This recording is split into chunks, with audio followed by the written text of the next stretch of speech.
আজকের এই ভিডিওতে আমরা সপ্তম শ্রেণীর কোষে দেখি 2.1 প্রশ্ন 1 থেকে 12 সমাধান করব। তাহলে দেখে নেওয়া যাক। 1 নম্বর হচ্ছে 1 কিলোগ্রাম চালের দাম 40 টাকা ও 1 কিলোগ্রাম ডালের দাম 100 টাকা। চাল ও ডালের দামের অনুপাত কত হবে হিসাব করি।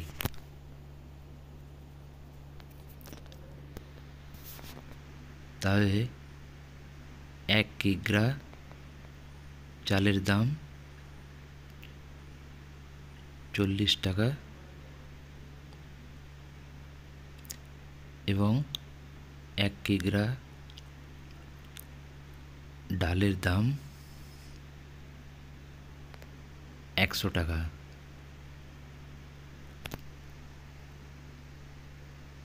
তাহলে চাল ও ডালের দামের অনুপাত হবে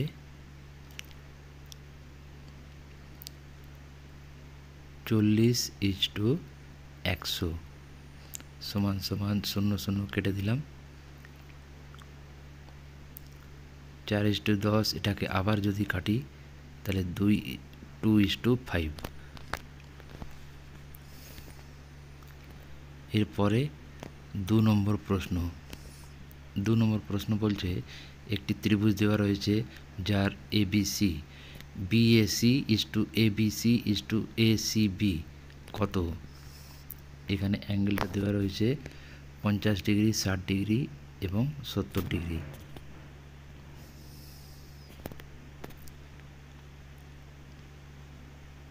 ত্রিভুজটা অঙ্কন করি। ABC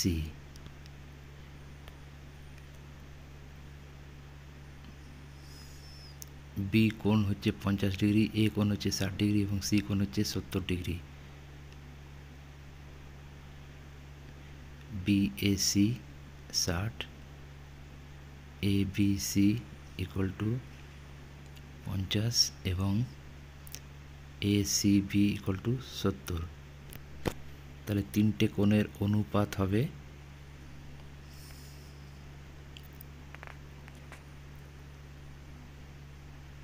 BAC কোণ ABC কোণ ACB equal to 60 degree 50 degree equal to 70 degree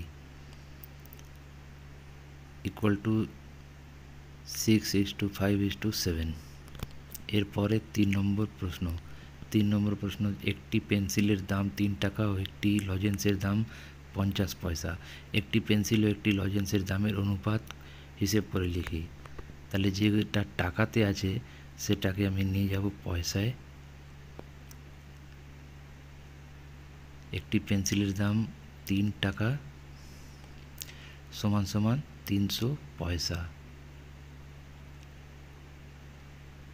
একটি লজেন্সের দাম 50 পয়সা। তাহলে দুটোই পয়সাতে চলে এসছে। এরপরে অনুপাতটা বার করব।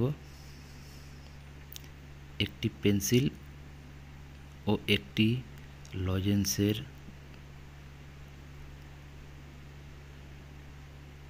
দামের অনুপাত সমান সমান 300:50। কাটাকাটি করলে 6:1।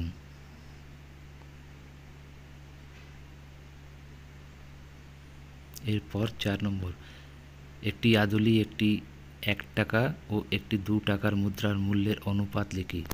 আদুলি মানে হচ্ছে 50 পয়সা। একটি আধুলি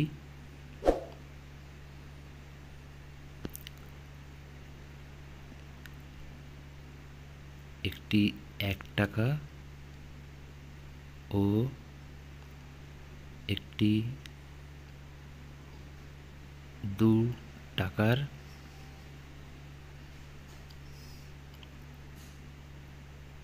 মুদ্রার মূল্যের অনুপাত। আদুলি মানে 50 পয়সা, 1 টাকা মানে 100 পয়সা এবং 2 টাকা মানে 200 পয়সা। তাহলে ইস্টু করলে অনুপাত বার করলে দাঁড়াচ্ছে 50:100:200। কাটাকাটি করলে দাঁড়াচ্ছে 1:2:4।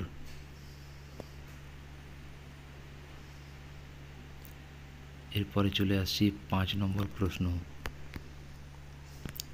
5 নম্বর প্রশ্ন দেখো, উমার বয়স 12 বছর 6 মাস, রাতুলের বয়স 12 বছর 4 মাস ও নূরজাহানের বয়স 12 বছর হলে ওদের তিনজনের বয়সের অনুপাত কত? তাহলে তিনজনের যে বছরে বয়স দেওয়া রয়েছে, প্রত্যেকেরই বয়স আমরা মাসে নিয়ে যাব। বছরকে 12 দিয়ে গুণ করব, তার সঙ্গে মাস যোগ করে দেব।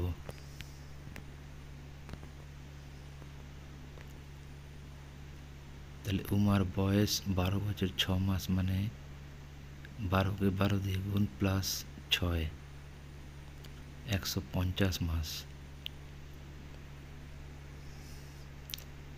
রাতুলের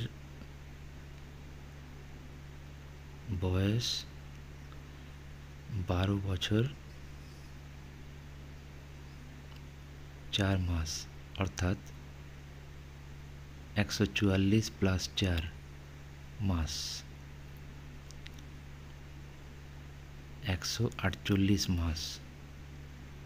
এবং নূরজাহানের বয়স হচ্ছে 12 বছর, অর্থাৎ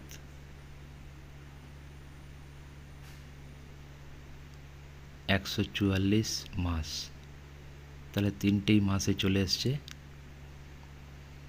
এরপর আমরা অনুপাতটা বার করব। তাহলে অনুপাত হবে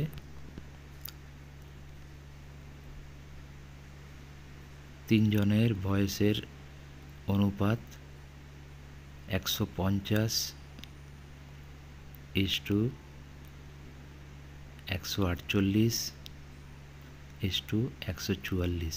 কাটাকাটি করলে দাঁড়াচ্ছে 75,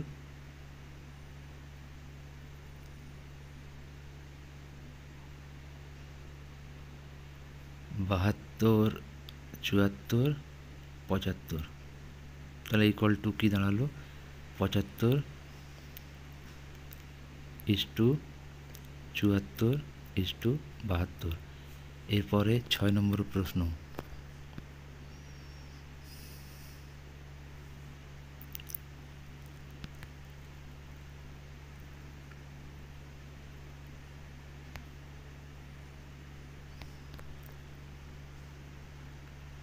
6 নম্বর প্রশ্ন হচ্ছে, সমকোণী সমদ্বিবাহু ত্রিভুজের কোণগুলির অনুপাত কত লিখি। সমকোণী সমদ্বিবাহু ত্রিভুজ অর্থাৎ একটি কোণ 90 ডিগ্রি, বাকি দুটি কোণ যেটা রয়েছে সেই দুটো কোণ সমান, অর্থাৎ দুটোই হবে 45 ডিগ্রি করে। এই কোণটা 90 ডিগ্রি এবং বাকি দুটি কোণ 45 করে, কেননা ত্রিভুজের তিনটি কোণের যোগফল 180 ডিগ্রি।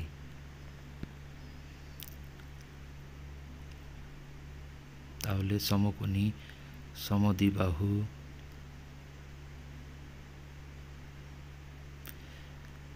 ত্রিভুজের কোণের অনুপাত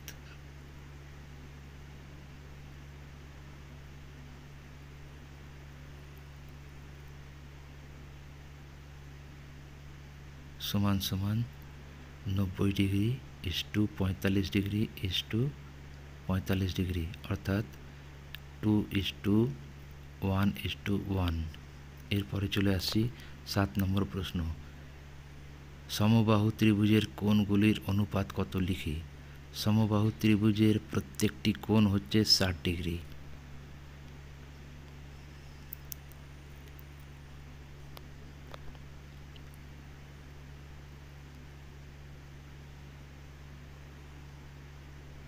ত্রিভুজটা অঙ্কন করলাম, এই কোণ 60 ডিগ্রি, এই কোণ 60 ডিগ্রি, এই কোণটাও 60 ডিগ্রি। সমবাহু ত্রিভুজের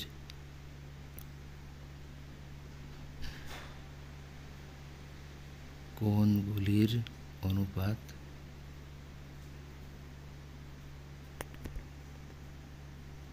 60 degree is to 60 degree is to 60 degree equal to 1 is to 1:1। এরপরে 8 নম্বর, পুলকবাবু ও মানিকবাবুর বয়সের অনুপাত 7:9। মানিকবাবুর বয়স 72 বছর হলে পুলকবাবুর বয়স হিসাব করে লিখি।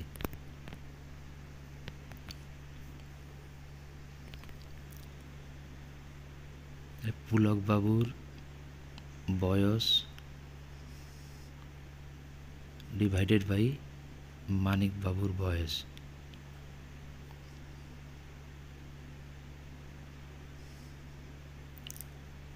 সমান সমান দেওয়া রয়েছে 7:9। তাহলে আমি লিখলাম 7/9, অর্থাৎ পুলকবাবুর বয়স আর মানিকবাবুর বয়স তো দেওয়াই রয়েছে, এটা বসিয়ে দিলাম 72 বছর ইকুয়াল টু 7/9, অর্থাৎ 72কে কাটলাম 9 দিয়ে, রইল 8। তাহলে পুলকবাবুর বয়স বেরোচ্ছে 7/8।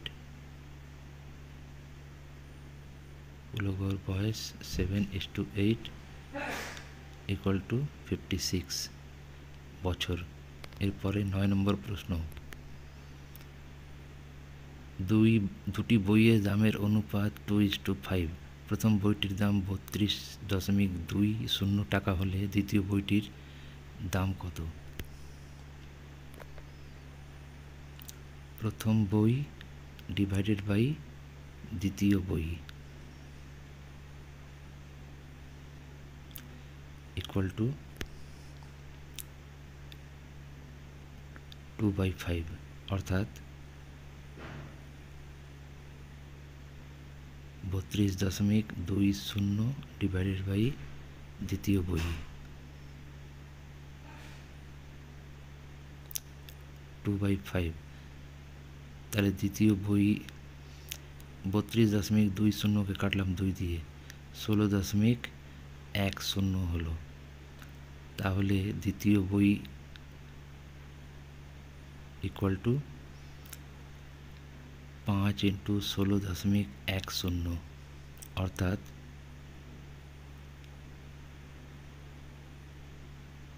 80.50 দ্বিতীয় বইটির দাম, 80.50 টাকা। 10 নম্বর প্রশ্ন, বৃত্তের পরিধি ও ব্যাসের অনুপাত 22.7। যে বৃত্তের ব্যাসের দৈর্ঘ্য 2 মিটার 1 ডেসিমিটার, সেই বৃত্তের পরিধি কত? বৃত্তের ব্যাস ইকুয়াল টু 2 মিটার 1 ডেসিমিটার, এটাকে আমি নিয়ে যাচ্ছি ডেসিমিটারে, ইকুয়াল টু 21 ডেসিমিটার। তাহলে দেওয়া রয়েছে বৃত্তের পরিধি ডিভাইডেড বাই বৃত্তের ব্যাস ইকুয়াল টু 22/7। তাহলে বৃত্তের ব্যাস তো পেয়ে গেছি 21 ডেসিমিটার, উপরে লিখব বৃত্তের পরিধি ডিভাইডেড বাই 21 ইকুয়াল টু 22/7। 21কে কাটলাম 7 দিয়ে, বেরোলো 3। এবার বৃত্তের পরিধি হবে 22 × 3,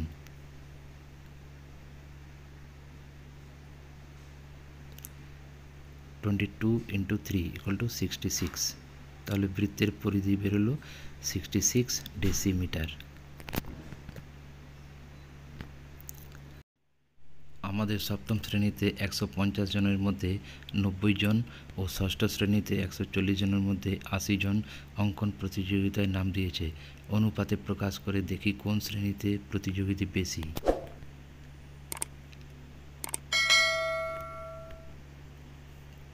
তাহলে সপ্তম শ্রেণী এবং ষষ্ঠ শ্রেণী দুটো আলাদা করে লিখি।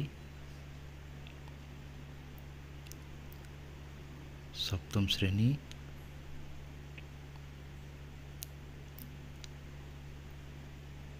এটা হচ্ছে ষষ্ঠ শ্রেণী।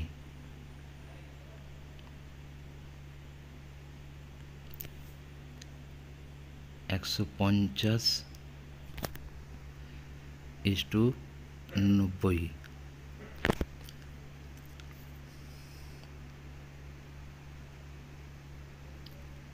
ষষ্ঠ শ্রেণীতে 140:80। সপ্তম শ্রেণীতে দাঁড়াচ্ছে 90/150, আর ষষ্ঠ শ্রেণীতে দাঁড়াচ্ছে 80/140। এই দুটো অনুপাতকে এবার আমরা হিসাব করে দেখি। কাটাকাটি করে দেখলাম 3/5:4। এরপর দেখি কোনটা বড় কোনটা ছোট।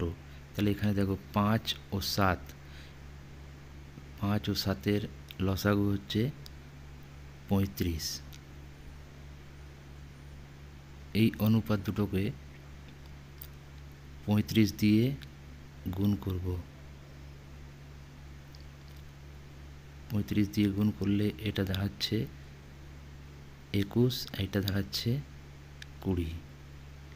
তাহলে সপ্তম শ্রেণীতে প্রতিযোগী বেশি।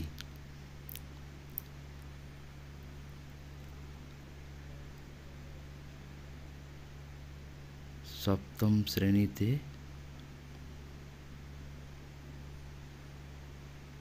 প্রতিযোগী বেশি।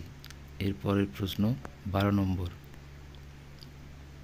দুটি সংখ্যার অনুপাত 5:7 এবং সংখ্যা দুটির গসাগু 13 হলে সংখ্যা দুটি কি কি? দেখো, গসাগু যখন 13 বলছে অর্থাৎ অনুপাতের মধ্যে এই 13 সংখ্যাটা রয়েছে গুণ আকারে।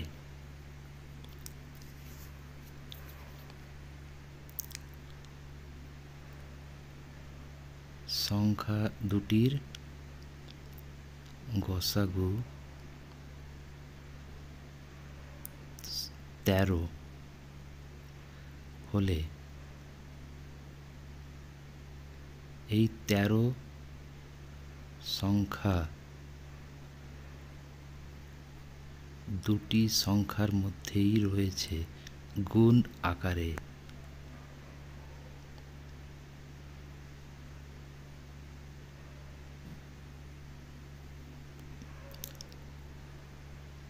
অর্থাৎ সংখ্যা দুটি হবে